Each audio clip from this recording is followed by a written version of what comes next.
welcome today. So today is all about school says they're coping. So why are the evenings so hard? Okay, before we begin, if conversations about emotional regulation across late childhood. Let's start again. Welcome.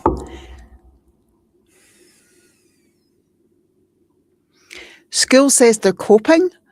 So why are evenings so hard?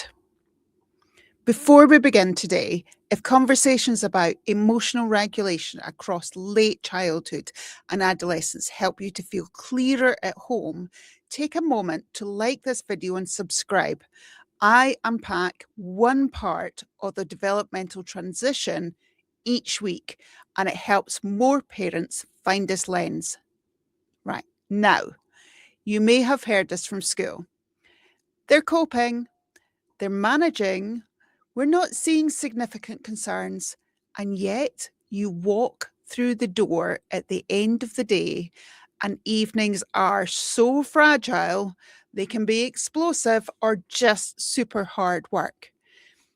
If that gap between school and home feels familiar, type "seen" in the comments, because something important is happening inside that difference.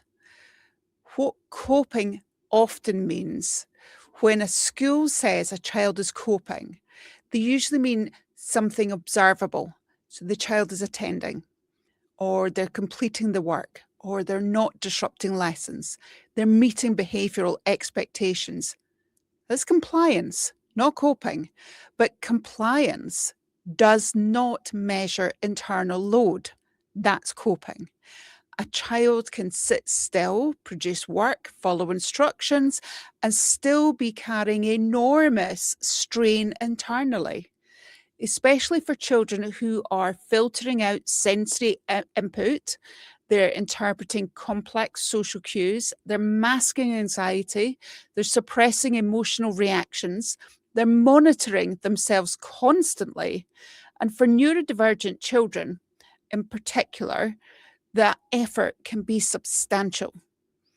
And the nervous system keeps track of effort. Just because something isn't visible doesn't mean it isn't costly. So let's do a quick check-in. In your house, does after school difficulty look more like explosion or shutdown? Comment that word down below so we know which one you're seeing more often. Why evenings carry the impact? Here's something important. Home is usually where safety lives. And safety changes the nervous system behaviour.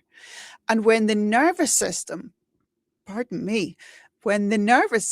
detects safety, it stops performing, it stops holding, it stops suppressing. And that's when accumulated effort begins to release. I'm going to say that again. Accumulated effort releases. So when the evenings are feeling harder, it does not automatically mean behaviour is worsening. It may mean load has peaked, and it may mean that your child has been regulating externally all day, and now the system is decompressing. Release happens when it is safe to release, and that doesn't make evenings easy, but it does make them more understandable. So why this often intensifies around about ages 8 to 11 or 12. And if you've noticed that that's a pattern that's become stronger over the past year or two, that may not be random. Between roughly ages 8 and 11, something shifts internally. This is part of the developmental process of growing up. So social awareness deepens, self-consciousness increases, peer comparison becomes more active, internal dialogue expands. Children begin noticing themselves more and start to do thinking like, how did that sound? Did I get that wrong? Am I different? Am I weird? Are they all going to think I'm really strange? That internal monitoring increases the cognitive and emotional load. So we know that that load is going up. So the same school environment that they felt able to cope with and it was manageable at age 7 somehow now feels much more difficult at age 9 or 10. And it's not because the child is less capable, it's because development has layered complexity onto their nervous system.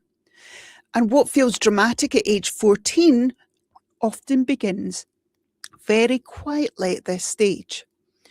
And if load increases while the capacity is fluctuating, evenings tend to absorb that impact.